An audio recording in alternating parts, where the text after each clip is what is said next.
Hey guys, welcome to my lecture series. So कैसी हो आप सब? I hope you all are doing well. So I am back with second video lecture on previous year MCQs on general knowledge, जो कि आपके recent examinations पे पूछे गए हैं। जैसे कि आपको पता है, मैं साथ साथ में जो क्वेश्चंस करा रही हूँ प्लस उसके ऑप्शंस भी डिस्कस कर रही हूँ, ताकि अगर फ्यूचर में उन ऑप्शंस में से कोई क्वेश्चन फ्रेम होता है तो आप उसको इजली वे में टैकल कर पाओ। ओके, सो लास्ट में हमारा एक्स्ट्रा डोज भी रहता है, आपको जैसे पता ही है। ठीक है, तो लास्ट तक वीडियो को ज़रूर देखिएगा ताकि आप सारे कॉन्सेप्ट क्लियर कर पाओ, और आल्सो आपकी जो प्रिपरेशन है उसको आपको पता चल जाएगा कि किस तरह से आपने स्टडी करनी है और किस तरह से जो एग्जामिनर है वो क्वेश्चन फ्रेम करता है। ओके, सो चलिए स्टार्ट करते हैं। ठीक है, तो आपको पता है कि हम पहले जो है जूनियर सुपरवाइजर सब ऑडिटर का एग्ज़ाम डिस्कस कर रहे हैं, जो कि नवंबर 2021 में कंडक्ट हुआ था। ऐसा चीज़ की बहुत सारी शिफ्ट थी, तो ये सीरीज़ थोड़ी लंबी चलेगी। So have patience and enjoy the lecture. So question number 1 here is, during the month of February, March, which of the following festivals is celebrated in Purmandal of Jammu and Kashmir? ठीक है, तो पुरमंडल में कौन सा फेस्टिवल सेलिब्रेट किया जाता है? ठीक है, तो ये जम्मू कश्मीर के जो फेस्टिवल्स हैं उनमें से ये क्वेश्चन आया हुआ है, और वो इम्पॉर्टेंट भी हैं आपके एग्जामिनेशंस के लिए। ठीक है, सारे के सारे फेस्टिवल जितने भी हैं। तो क्या ऑप्शन ए लोहड़ी मनाया जाता है, बैसाखी मनाया जाता है, पुरमंडल मेला मनाया जाता है, या बहु मेला मनाया जाता है? ठीक है, सो अगर आप ऑप्शन एलिमिनेशन से भी जाओगे और अगर आप नाम भी देखोगे तो करेक्ट ऑप्शन आपका क्या हो जाएगा? C is the correct option. Okay, अब बात करते हैं हम लोहड़ी की। ठीक है, लोहड़ी सबको पता ही है। ठीक है, तो कब मनाई जाती है लोहड़ी? 13 जनवरी को। ठीक है, 13 जनवरी को एवरी ईयर लोहड़ी मनाई जाती है। और क्या बोलते हैं, इसमें जो एक इम्पॉर्टेंट डांस रहता है, ठीक है, इम्पॉर्टेंट है, आपके एग्जाम में पूछा भी जाता है। एक इम्पॉर्टेंट जो डांस रहता है वो कौन सा होता है? दैट इज छज्जा। एक स्पेशल डांस होता है जो परफॉर्म किया जाता है लोहड़ी के दौरान। और आल्सो एक थिएटर फॉर्म होता है दैट इज हिरन, ये भी परफॉर्म किया जाता है ड्यूरिंग लोहड़ी। ओके, तो दोनों चीज़ें याद रखेंगे, छज्जा डांस प्लस हिरन, और 13 जनवरी को लोहड़ी मनाई जाती है। ठीक है, अब नेक्स्ट पॉइंट आता है हमारा बैसाखी। ठीक है, सो बैसाखी कब मनाई जाती है? अप्रैल 13 और 14 को। ठीक है, अप्रैल 13 और 14 इसकी डेट होती है। और बैसाखी को और क्या कहते हैं? क्या मुझे आप कमेंट सेक्शन में बता सकते हो बैसाखी को और क्या कहते हैं? ठीक है, बैसाखी को हम हार्वेस्ट फेस्टिवल भी कहते हैं। ठीक है,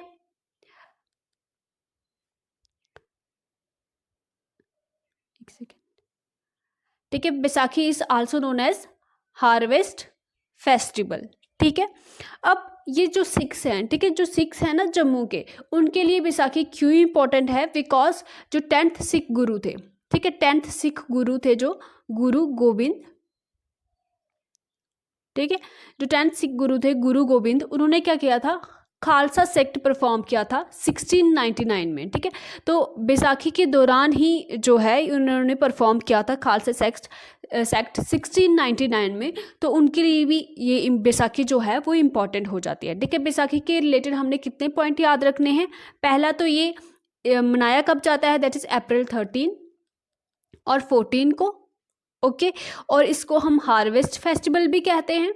और तीसरा कि ये जो सिख्स होते हैं उनके लिए क्यों इम्पोर्टेंट है? बिकॉज जो 10th सिख गुरु थे दैट इज गुरु गोविंद जी। ठीक है, गुरु गोविंद जी, उन्होंने क्या किया था? खालसा सेक्ट परफॉर्म किया था इन 1699 में।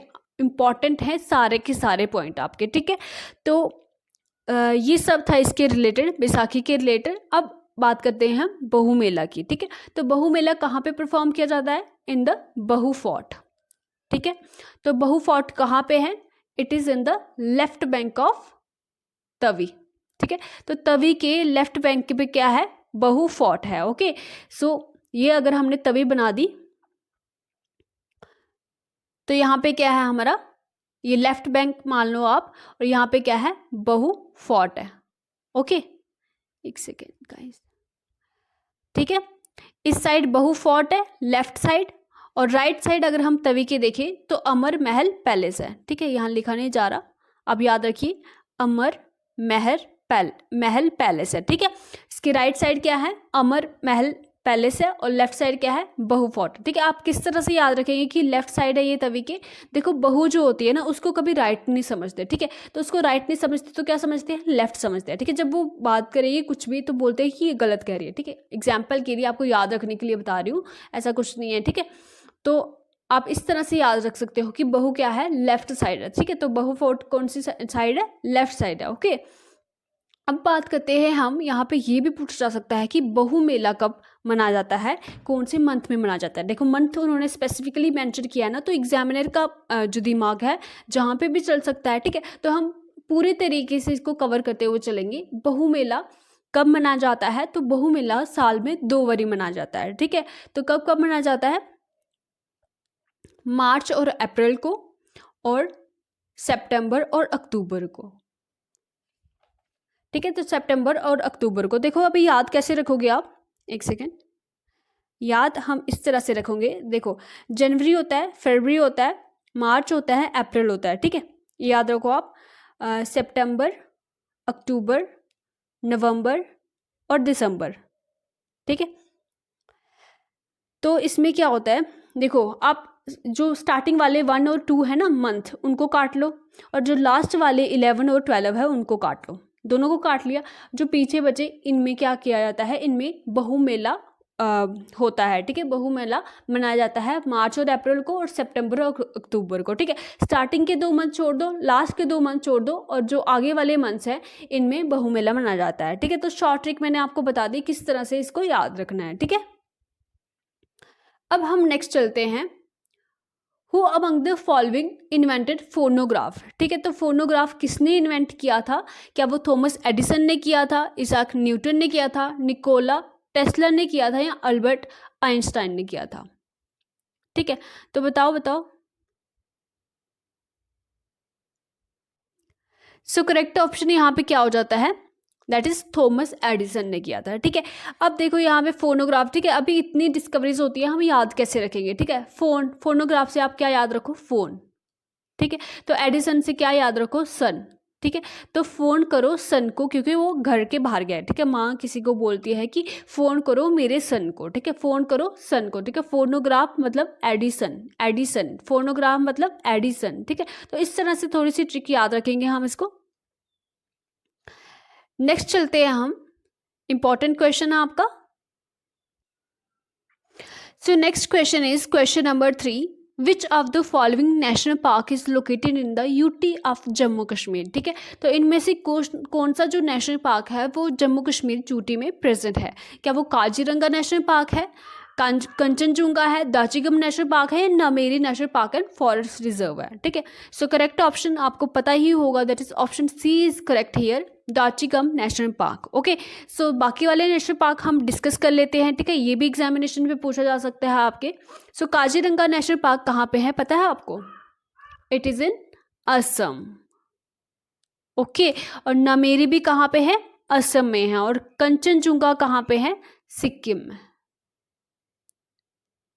ठीक है, तो काजीरंगा असम में है, नामेरी नेशनल पार्क जो असम में है, कंचनजुंगा सिक्किम में है, और दाचिगम नेशनल पार्क जो है वो जम्मू कश्मीर में है। ठीक है, सो दाचिगम नेशनल पार्क जो है वो 1910 में इसको प्रोटेक्टेड एरिया डिक्लेयर किया गया था, और 1981 में इसको नेशनल पार्क डिक्लेयर किया गया था। ओके, सो याद रखेंगे, इंपॉर्टेंट डेट्स हैं, आजकल डेट्स पे भी जो है जीकेएसएस भी पूछ रहा है क्वेश्चन, आप देखोगे आगे आगे। सो याद रखेंगे 1981 में नेशनल पार्क दाचिगम नेशनल पार्क को नेशनल पार्क कब डिक्लेयर किया गया था, 1981 में, और प्रोटेक्टेड एरिया कब, 1910 में। ठीक है, तो दाचिगम इसका नाम क्यों पड़ा है बेसिकली, देखो दाची मतलब 10 और गांव, गांव मतलब विलेज। ठीक है, तो जब ये नेशनल पार्क बनाया जा रहा था ना, तो उस दौरान 10 विलेजेस को रीलोकेट किया गया था इस नेशनल पार्क बनाने के लिए, तो उन्हीं विलेज की मेमोरी में इसका नाम पड़ा दाचिगम नेशनल पार्क। ठीक है, तो फेमस स्पीशीज जो दाचिगम नेशनल पार्क में है वो कौन सी है, ठीक है, सबको पता ही है, that is hangul Kashmiri Stag भी जिसको हम बोलते हैं। Okay, Kashmiri Stag. ठीक है, तो ये question is question number 4, which of the following highways connect Jammu with Kashmir, ठीक है। तो इनमें से कौन सा जो हाईवे है जो जम्मू को कश्मीर के साथ कनेक्ट करता है, ठीक है। सो करेक्ट ऑप्शन यहाँ पे क्या हो जाएगा, बी, ठीक है, सबको पता ही है, दैट इज नेशनल हाईवे 44, ठीक है। नेक्स्ट अभी हम चलते हैं क्वेश्चन नंबर 5 पे। ओके, सो क्वेश्चन 5 है आपका जो डांस के रिलेटेड ही है, ठीक है। डांसेस जो हैं जम्मू कश्मीर की वो इंपॉर्टेंट हो जाते हैं, ठीक है। So question number 5 says that dash dance is generally performed after all the rituals of wedding when the bride is about to leave her parental home in Jammu and Kashmir, ठीक है। तो पूछा जा रहा है कि कौन सा डांस परफॉर्म किया जाता है ड्यूरिंग द वेडिंग, जब एक ब्राइड जो है वो अपने पेरेंटल होम को छोड़ के जाती है अपने ससुराल, तो उस समय कौन सा डांस परफॉर्म किया जाता है, ठीक है।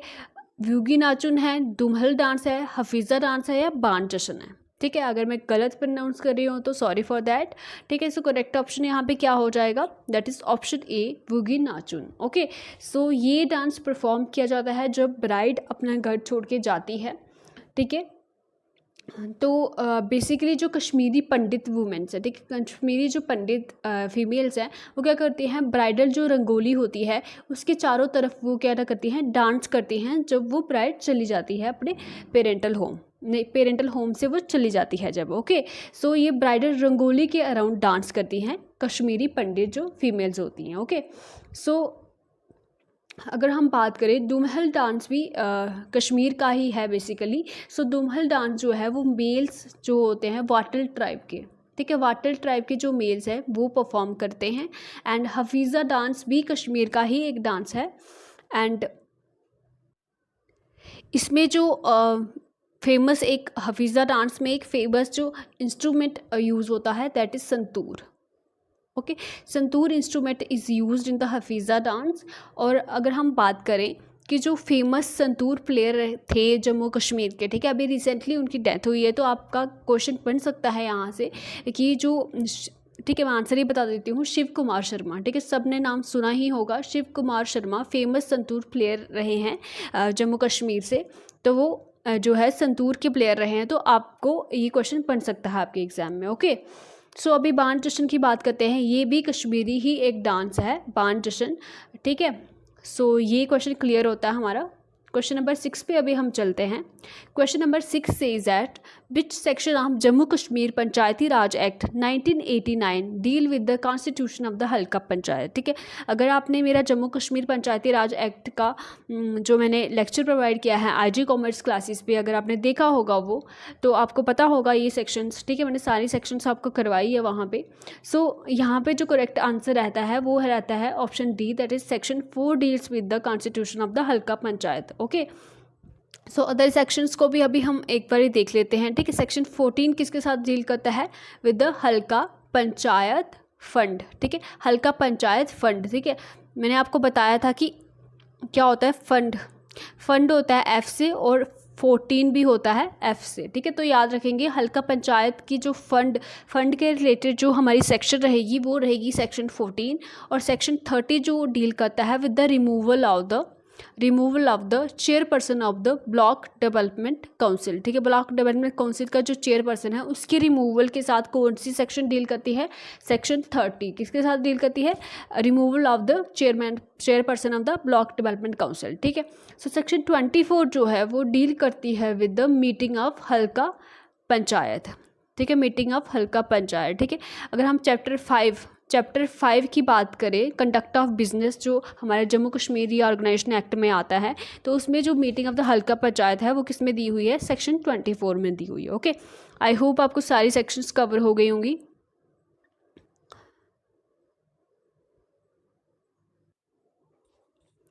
Okay, so question number 7 here is Chenani Nashri tunnel is also known as, ठीक है, चनैनी नाशरी टनल को और क्या कहा जाता है, क्या न्यू कटराज टनल कहा जाता है, डॉक्टर श्यामा प्रसाद मुखर्जी टनल कहा जाता है, पीर पंजाल रेलवे टनल कहा जाता है, या अटल टनल कहा जाता है, ठीक है।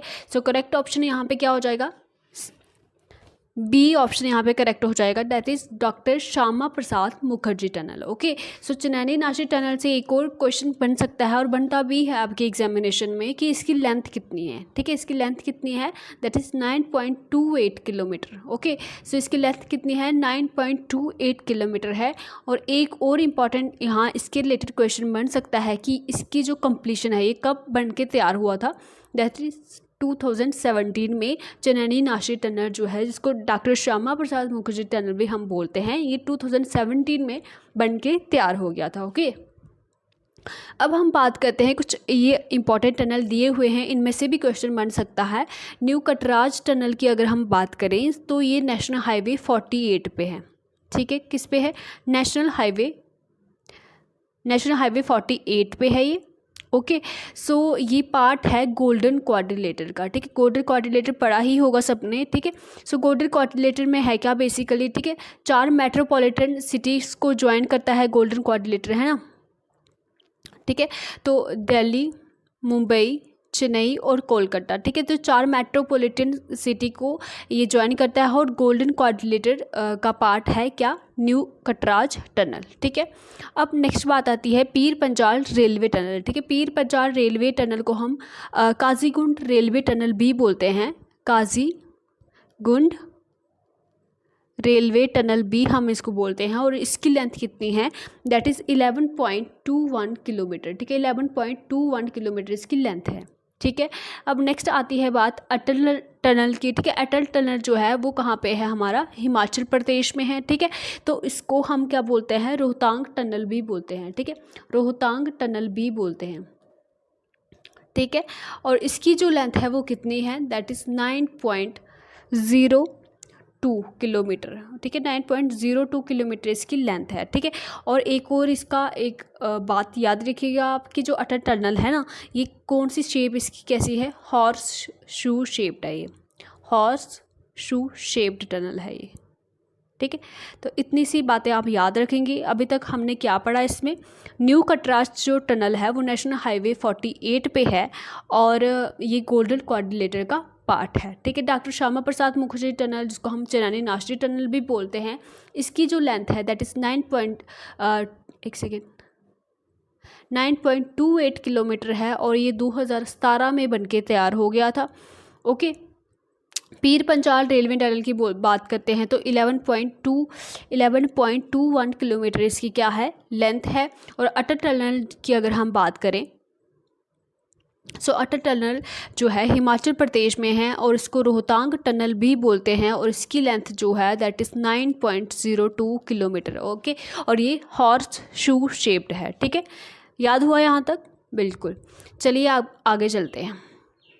So next question is in which year the first village panchayat regulation number 1 was promulgated in Jammu Kashmir. ठीक है, तो ये मैं आपको पढ़ा चुकी हूँ पंचायती राज एक्ट में। सो करेक्ट ऑप्शन यहाँ पे क्या हो जाएगा, ऑप्शन ए दैट इज 1935। ठीक है, नेक्स्ट चलते हैं। ओके, वाइल्ड लाइफ सेंचुरीज भी इंपॉर्टेंट है आपके एग्जाम पॉइंट ऑफ व्यू से, चाहे जम्मू कश्मीर का आप कोई भी एग्जाम दे रहे हो तो ये टॉपिक तो पक्का ही आता है। ठीक है, सो नंदनी वाइल्ड लाइफ सेंचुरी के बारे में पूछा गया है, ये कहाँ पे लोकेटेड है। ठीक है, तो ये कहाँ पे है, पुंछ में है, उधमपुर है, जम्मू है या रामबन है। ठीक है, सो करेक्ट ऑप्शन इसका जम्मू हो जाएगा। ठीक है, जम्मू में क्या है, Nandini wild life sanctuary located है।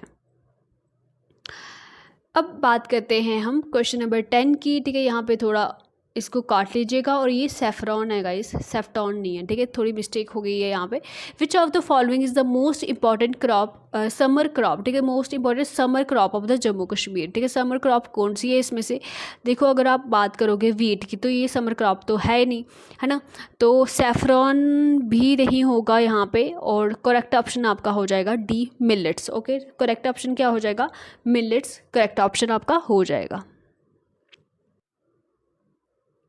So next question is question number 11. Dash is found in the forest of Pir Panjal, leader, Doda of Jammu Kashmir. तो इनमें से कौन सा जानवर पाया जाता है। ठीक है, पीर पंजाल में, लिडर में, डोडा में, जो जम्मू कश्मीर के एरियाज़ बताए गए हैं, इनमें कौन सा जो एनिमल है पाया जाता है, क्या वो एशियाटिक लाइन है, एलिफेंट है, नीलगिरी ताहर है या लेओपार्ड है। ओके, सो एशियाटिक लाइन तो आपको पता है ये गुजरात में पाया जाता है ना।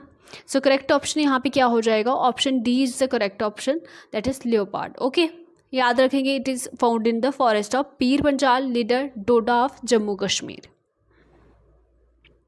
Okay, so next question is, in which year the Mughal dominion in Srinagar came to an end with the death of their king? ठीक है, तो किस साल जो है मुग़ल डोमिनियन जो श्रीनगर में है वो एंड हो गया था उनके किंग की मृत्यु के साथ। ठीक है, सो ऑप्शन यहाँ पे डी करेक्ट हो जाएगा, दैट इज़ 1707 में जब औरंगजेब की मृत्यु हुई थी तो उसी समय ही मुग़ल डोमिनियन जो श्रीनगर में वो ख़त्म हो गया था। Okay,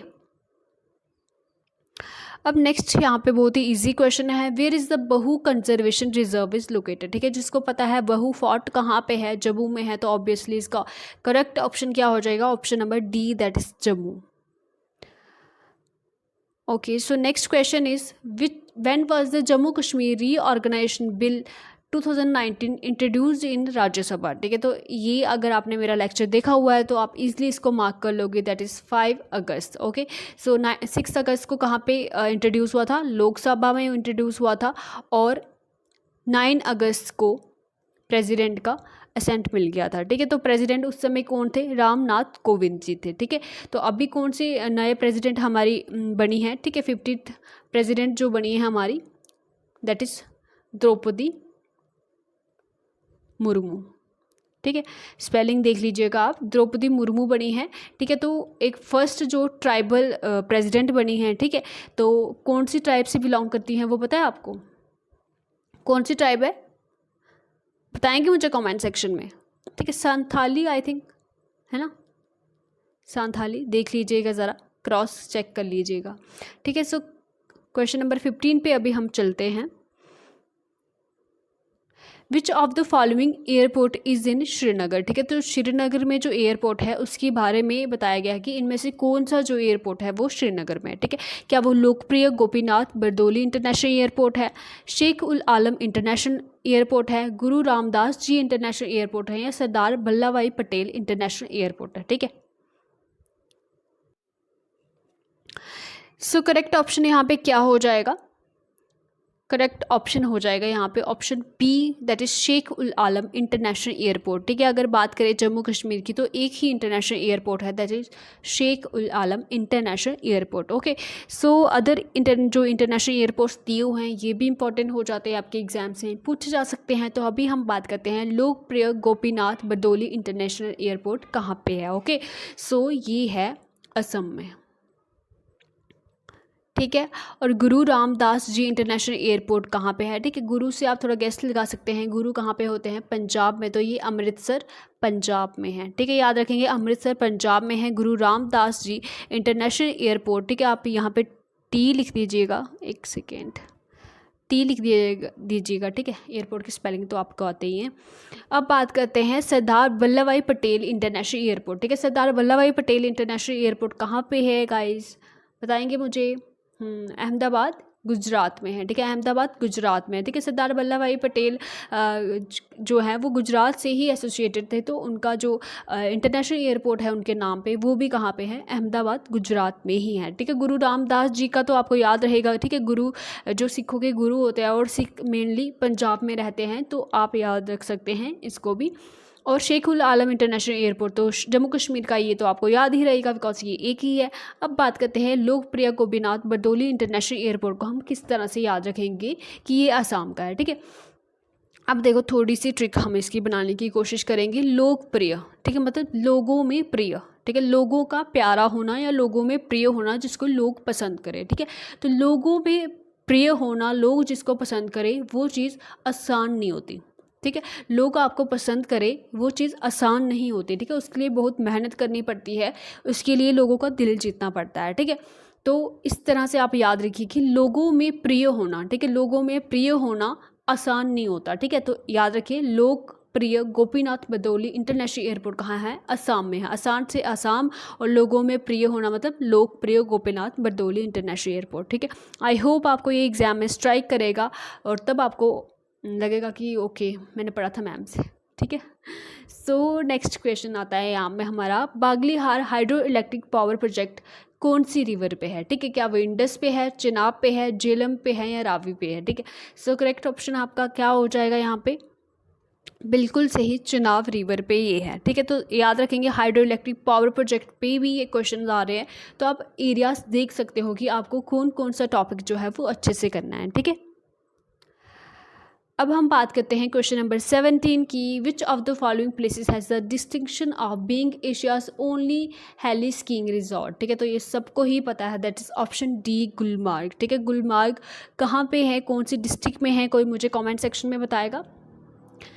in which district is Gulmarg is located, तो कौन सी डिस्ट्रिक्ट में है, कमेंट सेक्शन में बताइएगा। अगर यहाँ पे कोई लर्नर है जो गुलमार्ग से है, ठीक है, और इवन आप जो भी लर्नर्स हैं जहाँ जहाँ से भी पढ़ रहे हैं, ठीक है, जो भी आपकी डिस्ट्रिक्ट है, जो भी एरिया है, आप मुझे कमेंट सेक्शन में लिख के बताइएगा। मुझे बड़ा मज़ा आता है कि जब मैं देखती हूँ कि अलग अलग एरिया से, जम्मू कश्मीर के अलग अलग एरिया से लोग इंटरेक्ट कर रहे हैं, पढ़ रहे हैं। ठीक है, तो आप मुझे कमेंट सेक्शन में बताएंगे तो मुझे बहुत अच्छा लगेगा। आप अपना जो भी प्लेस है, आपकी कोई भी डिस्ट्रिक्ट है, आप मुझे बताइएगा। ठीक है,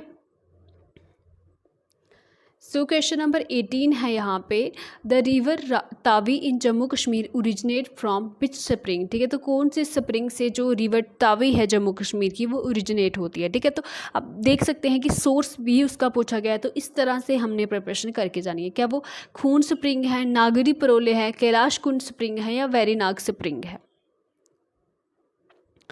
ठीक है, सो करेक्ट ऑप्शन यहाँ पे क्या हो जाएगा, that is option C, Kailash Kund spring. Okay, so question number 19 यहाँ पे चलते हैं। Who introduced the Buddhism to the valley of Kashmir. ठीक है, बुद्धिज़्म किसने इंट्रोड्यूस किया था, तो ये आपको पता ही है, दैट इज़ एम्परर अशोका जो रहे हैं। ठीक है, उन्होंने बुद्धिज़्म इंट्रोड्यूस किया था कश्मीर में। ठीक है,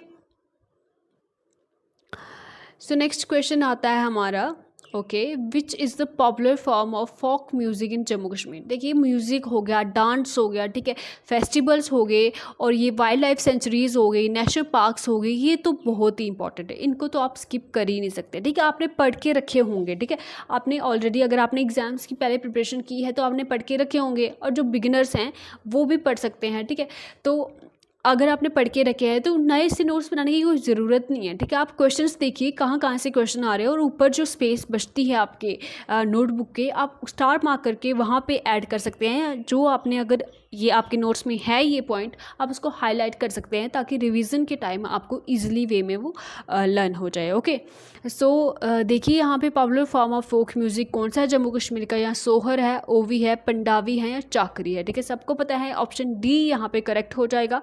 option D, Chakri is the popular form of folk music of Jammu Kashmir. Next आपका जो बचता है, अभी बचता है आपका एक्स्ट्रा डोज। ठीक है, तो आज हम देखते हैं आपके लिए क्या लाए हैं। ठीक है, सो आज लेके आई हूँ मैं इडियम्स एंड फ्रेजेस। ठीक है, तो ये विद द टाइम ही आपको आएंगे। ठीक है, मैं साथ में इंक्लूड करती जाऊँगी, आप मेरे साथ थोड़ा थोड़ा कॉपरेट कीजिएगा, हम करेंगे दोनों मिलके इसको। Okay, so gate under the skin. ठीक है, तो गेट अंडर द स्किन का मतलब क्या हो गया। ठीक है, गेट अंडर द स्किन मतलब किसी की स्किन के अंदर आप कुछ कर रहे हो। ठीक है, कुछ कर रहे हो या चुभा रहे हो, उसको आप ऐसे समझ लो। ठीक है, उसकी स्किन के अंदर हम कुछ पेंसिल चुभा रहे हैं या कुछ भी कर रहे हैं। ठीक है, करते नहीं है बचपन में। तो गेट अंडर द स्किन मतलब टू बॉदर ए पर्सन। ठीक है, किसी को परेशान करना, इसका ये मतलब हो गया। ठीक है, तो मेरे साथ रिपीट कीजिए, गेट अंडर द स्किन मतलब to bother a person. Okay, so goose egg मतलब नथिंग। ठीक है, गूस एग मतलब नथिंग। ठीक है, ये भी आपके एग्जाम से ही मैंने लिए हुए हैं। ठीक है, तो इंपॉर्टेंट हो जाते हैं। तो गूस एग का मतलब है नथिंग। ठीक है, वाइल्ड गूस चेस का मतलब है ए फुलिश एंड होपलेस सर्च। ठीक है, वाइल्ड गूस चेस का मतलब क्या हो गया, एक फुलिश और होपलेस सर्च को हम क्या बोलेंगे, wild goose chase. Okay, okay, so next is the hot cakes.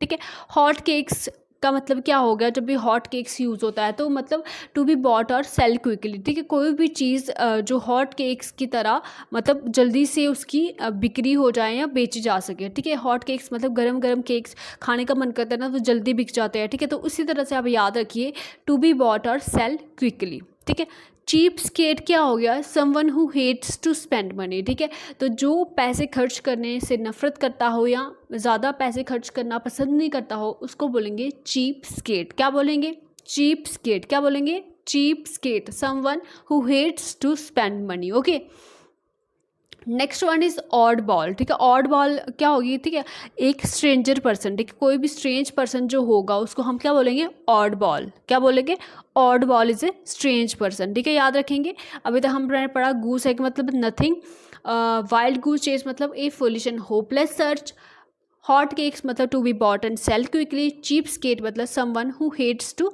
Spend money. Okay, next is the go bananas, ठीक है। गो बनानास मतलब to become irrational or crazy, ठीक है, इरेशनल हो जाना, क्रेजी हो जाना, तो उसको क्या बोला गया है, गो बनानास, ठीक है। ये थोड़ा लिंक आप इससे कम बना पाओगे, मगर याद रखिए गो बनानास, ठीक है। अगर आपको कोई बोले गो बनानास मतलब क्या, कि बनानास जाओ, मतलब बनाना कैसे जाएंगे खुद, है ना, तो ये कैसी बात होगी, इरेशनली होगी ना, ऐसे पागलों जैसी बात ही होगी ये। तो टू बिकम इरेशनल और क्रेजी आप इस तरह से याद रख सकते हैं, ठीक है। सो गेट समवन्स गोट, ठीक है, किसी की जो गोट क्या होती है, बकरी, ठीक है, किसी की बकरी क्या ले आना, ठीक है। तो ये तो बनाने, ठीक है, तो इसका मतलब हुआ कि टू इरिटेट समवन डीपली, ठीक है। अगर आप किसकी गोट ले आओगे तो क्या करोगे, ज़बरदस्ती ले आओगे तो वो क्या हो जाएगा, इरिटेट हो जाएगा, है ना। थोड़ा इमेजिन कर लीजिए, आपने किसी की गोट ले आया हो, ठीक है, तो वो बेचारा ढूंढता रहा तो वो क्या होगा, इरिटेट हो जाएगा, है ना। तो टू इरिटेट समवन डीपली, तो उसका उसकी इडियम क्या हो जाएगी, गेट समवन्स गोट, ठीक है। तो ये आपके इंपॉर्टेंट करंट अफेयर्स जो मैंने आपको पढ़ाए थे पिछली बार, ठीक है। तो अभी हम इसको दोबारा से रिवाइज कर लेंगे, आप भूल चुके होंगे।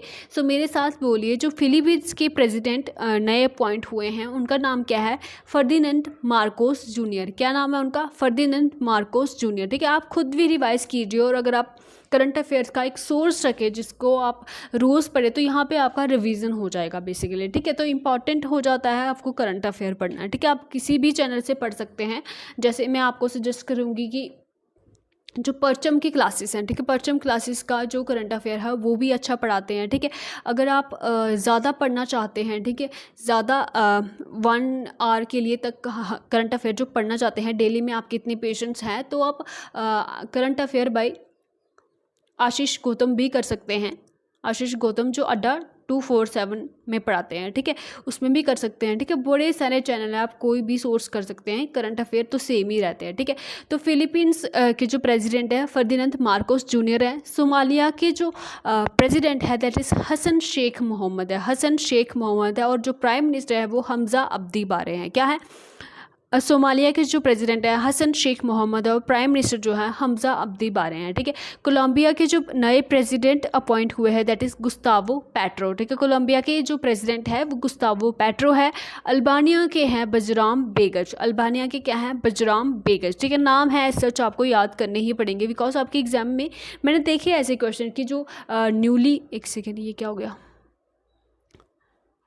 ठीक है, जो न्यूली अपॉइंटेड रहती हैं इंटरनेशनल लेवल पे, जो प्रेसिडेंट और प्राइम मिनिस्टर अपॉइंट होते हैं, तो वो एग्ज़ाम्स में आते हैं। ओके, तो अल्बानिया बजराम बेगच हो गया। इस तिमोर के जोस रमोस होटा हो गया, जोस रमोस होटा हो गया। क्या हो गया, इस तिमोर के जोस रमोस होटा, ठीक है। मेरे साथ रिपीट कीजिए, फिलीपींस के फर्डिनेंड मार्कोस जूनियर, सोमालिया के हसन शेख मोहम्मद, प्राइम मिनिस्टर हमज़ा अब्दी बारे, कोलंबिया के गुस्तावो पेट्रो, अल्बानिया के बजराम बेगच, इस तिमोर के जोस रमोस होर्टा। ओके, सो ऑस्ट्रेलिया का आपको इजीली वे में याद रखेगा, ऑस्ट्रेलिया ए से एंथनी अल्बनीज इनके नए प्राइम मिनिस्टर अपॉइंट हुए हैं। ओके, तो फ्रांस के जो prime minister, second prime minister जो हैं वो एलिजाबेथ बोर्न हैं, ठीक है। ये सेकंड प्राइम मिनिस्टर हैं जो कि फ्रांस की अपॉइंट हुई है, second women prime minister. Okay, so Hungary की पहली फीमेल जो प्राइम मिनिस्टर प्रेसिडेंट है, सॉरी, ये इंपॉर्टेंट हो जाता है बिकॉज ये फर्स्ट फीमेल है, चाहे वो इंटरनेशनल लेवल पे हो चाहे नेशनल लेवल पे हो, जो भी फर्स्ट फीमेल है वो इंपॉर्टेंट हो जाती है।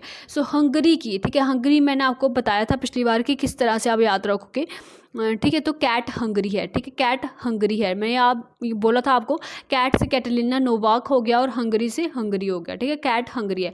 इसराइल की जो न्यू प्राइम मिनिस्टर अपॉइंट हुआ है दैट इज़ यार लैपिड। क्या है, यार लैपिड है, ठीक है। सो आई थिंक आपको ये क्लियर हुआ होगा। So thanks for watching the video. बाकी आप खुश रहिए, खुशियाँ बांटते रहिए। आपको PDF इसकी मेरे टेलीग्राम चैनल पे मिल जाएगी, इसका लिंक मैं आपको कमेंट सेक्शन में पिन डाउन कर लूँगी। और आल्सो मैंने एक ग्रुप भी बनाया है जहाँ पे मैं सेपरेट तरीके से आपको PDF वहाँ पे प्रोवाइड करूँगी और कोई भी अपडेट नहीं होगा, बिकॉज स्टूडेंट्स को थोड़ी परेशानी रहती है कि मैम कैसे ढूंढे टेलीग्राम पे। तो मैंने एक ग्रुप बनाया है, लिंक भी प्रोवाइड किया है अपने टेलीग्राम चैनल पे उसका, तो आप ज्वाइन कर सकते हैं। वहाँ पे आपको सिर्फ PDFs ही मिलेंगी, आपको कहीं कहीं ढूंढने की ज़रूरत नहीं पड़ेगी, ठीक है। तो बाकी आप खुश रहिए, खुशियाँ बांटते रहिए। Thank you guys, bye bye, take care.